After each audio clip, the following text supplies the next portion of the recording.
Welcome to another special edition of One Email, Two Takes. I'm Will Allred, one of your usual hosts here. And instead of Christina this week, I brought my co-founder, William Balance. Well, How's it going? Glad to be here. yeah, it's good to have you, man. It's fun. I think you've seen these many a time, but for those of you that haven't, the way the show goes is, Will and I this week will take an email. Actually, this week we've got a special email, but we'll take an email, we'll break it down, we'll talk about what we like, what we don't like, and then we'll offer our takes, our different rewrites of those emails. And so, quick intro on who I am. I'm Will Allred, one of the co-founders of Lavender. We help sales reps write better emails faster. My co-founder, also Will, CEO here at Lavender. Give a quick intro for the audience. Yeah, so I'm the other Will from Lavender. And as Will mentioned, we're on a mission to help people write better emails, get more replies, and save time while they're doing it. So I mentioned this email being special. And the reason I did is because it actually came from a listener of the show. So got an email, actually got a message on TikTok from somebody saying that they watched the show and they asked if I could include their email for this week. And so I was like, of course. So let me pull it up real quick so everybody can see it. So the email goes something like this. Subject line. So you'll use a first name. I'm using Christina in this case. You'll see pretty quickly why I used Christina as the example, because Christina, my usual co-part, is over at a applicant tracking system called Greenhouse. So I thought it was only fitting. So subject line, Christina, quick question. And then without using a name, jump straight in. Would it be right to assume that Lavender uses a recruitment-specific CRM system? Correct me if I'm wrong, but if you do, I assume it's because they are designed to aid recruitment firms like yours, improve processes, and allow your staff/company to be more effective, resulting in more money for your business. With that in mind, could you see the potential benefit of a firm like yours using a recruitment-specific phone/telephony system? If so, would you be open to a chat? It was a mouthful. So, Yeah. I was gonna say, what are your thoughts? The thing that stands out to me the most here is this big, I guess it's a sentence, but it's also a paragraph right in the middle of the email. Yeah. It's one sentence, but it takes up over 3 lines. It's likely to just get skipped over, most likely. It's a lot of things to say. Also, I don't like that it's assuming, because if you're wrong, the chances are they're not going to respond. So it says they can correct you if I'm wrong, but the prospect's likely not going to do that. They're just going to move on and think you're not really a good fit if the things you've assumed have not identified their pain points. It's better to use that same statement or something similar and form it as a question. Yeah. Well, and what I thought was interesting about that too, right, is like it doesn't take much work to do the research to like make an assumption like that. And if you're going to make an assumption, it should be based off of something you've already observed. Like, I know that you're using the following system. Would it be fair to assume that, X, Y, or Z? This just comes across as like under researched. Absolutely. The other things that sort of stand out to me is, as you mentioned, right, that middle paragraph being one sentence. It's like this whole email is 4 sentences, which it could easily be simplified, could easily be shortened up. If from a data perspective, like the number of questions is gonna hurt the response rate. And then the use of unsure tones. That's probably another big one. So they'll correct me if I'm wrong. Like that stuff technically is good, but I think there's better ways to frame it. Any other things that you're seeing, Will? I think you're right. I mean, in some cases, coming off as unsure and trying to figure out things is helpful. But in this case, correct me if I'm wrong, just basically says, I didn't look up tech stack or I don't have enough research on this prospect. Now, maybe it's a template and that's the reason why they're trying to cast a broad net. But I think even then, the sentence could be worded in a way that it identifies with more people. And the questions you mentioned, definitely at the end of the email, what do I respond to? Do I respond to the actual question you're asking me, or do I respond to open the chat? I think they could have just stopped it at the question and make it very specific and clear what I'm actually responding to. So I think we'll go into more of like how that could be done, but those stand out to me. Yeah, and then the last thing that I am noticing is like the subject line with the first name, like quick question. That to me is like not necessarily an effective start. I mean, maybe their data is showcasing that it's working for them, but it's not the path that I would go when it comes to writing a subject line. I doubt Particularly, it. yeah. Like, Well, I mean, well, imagine if you see your first name in the subject line, what are you expecting? an automated template. The whole quick question subject line was a popular subject line when I was an SDR many years ago, like 6 or more years ago. So I feel like at this point, you've gotten the quick question subject line so many times that you know it's not just a quick question, it's a sales email. When you pair that with the first name, it's obviously variable, first name variable, quick question. And prospects that have been getting sales emails for years have seen the same iteration over and over and over. So before they even get a chance to open your email, they've already mentally filtered it because they've seen it so many times. And every single time it is a likely under-researched, poorly written sales email. Yep. Yep. All right. Well, I'm excited. I want to dig in. I want to see which one you've put forward. All right. So we've got your take. You want to just walk us through it? Yeah. So in my take, I kept it really simple. And when I think about sales email, I think about how does the recipient want to read an email and what's going to get them to engage in a conversation. I get a lot of sales emails, and Lavender is a small company. So imagine you're prospecting into a larger company getting multiples of what I'm getting. They don't have time to read all these emails. They want to know what the point is and just move on really quickly.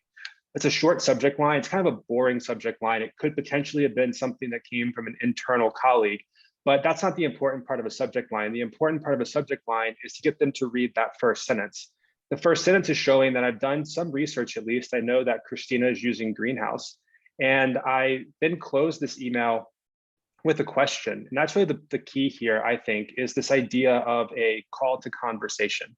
A lot of times a sales rep looks at the closing of their email and they try to book time on the phone or do a demo off of that first email, when instead they should just try to get a reply.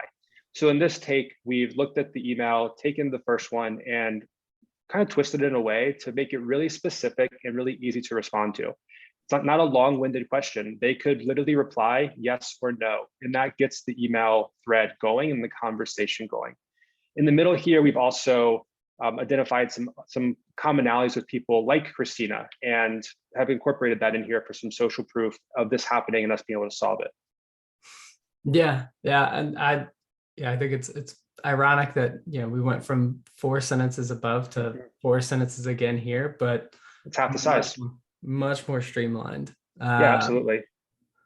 Yeah. If it's on my phone, it looks like a short message read on my phone. I could read most of this email in the preview text that I get during a Zoom call, and I know what's happening. I know how to respond. I can look at this and make a decision in under 20 seconds and go back to what I was doing. And that's really key. Prospects don't want to spend a long time making a decision on your email. They want to understand it, have it really easy to respond to, and go back to what they were doing, and then start the conversation from there. Yeah, well, and I love that too. Like the other piece to it that like really stands out is, we kind of took a similar approach on like what the problem is, but like the problem is the star of the show. Whereas you go up here and like, I'm not really sure what is the star of the show. Maybe like you're selling some CRM system. All of a sudden we're using words like telephony. And I come down here and it's like, use Greenhouse. You wish you had better call tracking.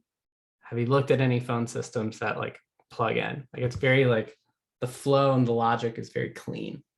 This is great. It's very conversational. When you start using industry jargon, again, it looks like every other sales email. So I try to avoid anything that sounds like what every other sales rep is going to say. And that's generally pretty much the email that we were sent. Lots of buzzwords, really complicated in a way, or at least saying things in a more complicated way than they should, or using words that are more complicated. Yeah. It's not that the prospect doesn't know those words, the prospect knows those words. But when they look at that email, they're like, the first impression is, oh, this looks like the other 10 emails I've received today from your competitors. So talking more like their friend, if their friend was to email them, goes a long way, and just standing out against your competition.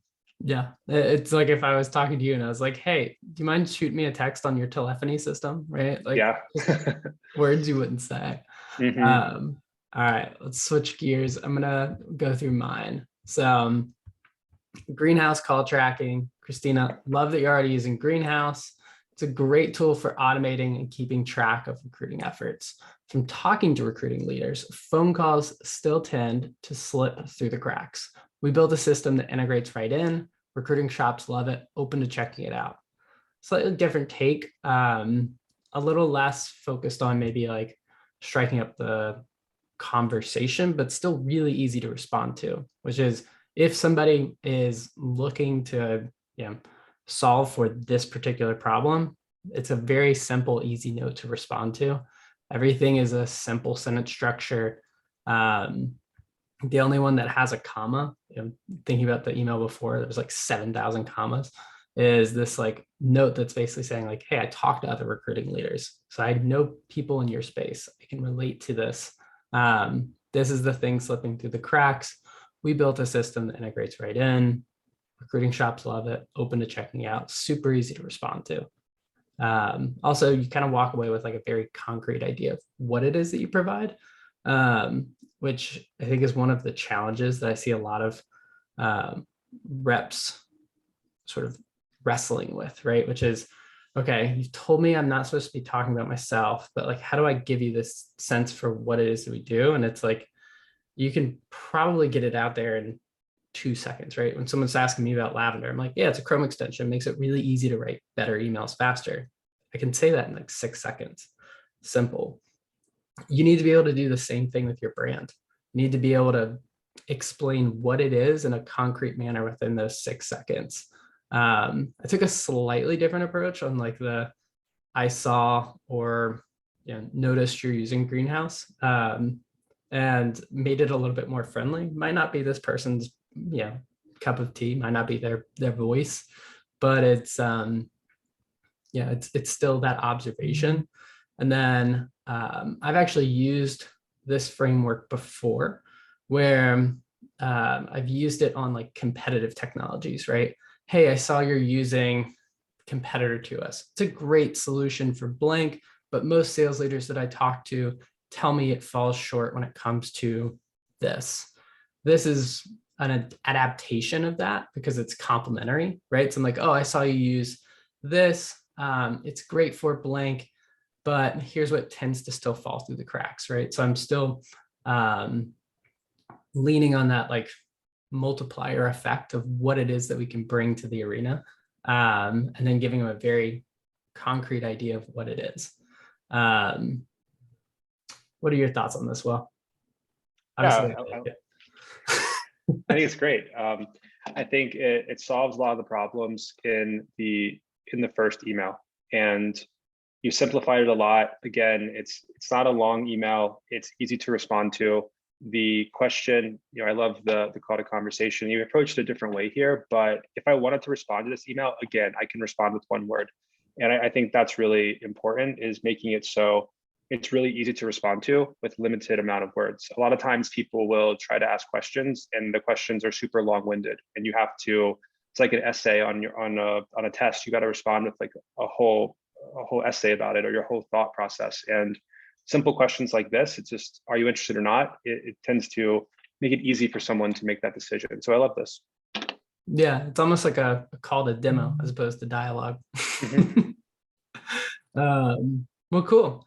If you enjoyed this episode like you have in the past, be sure to check out other videos that Christina and I, now Will and I have done, where we take these emails and we offer different takes, different perspectives on Sales Hackers YouTube channel. You can subscribe there. You can also subscribe to Sales Hackers newsletter, where this email, these takes on email get sent out every week. But until next time, I appreciate y'all stopping in and rewriting some emails with us. See ya.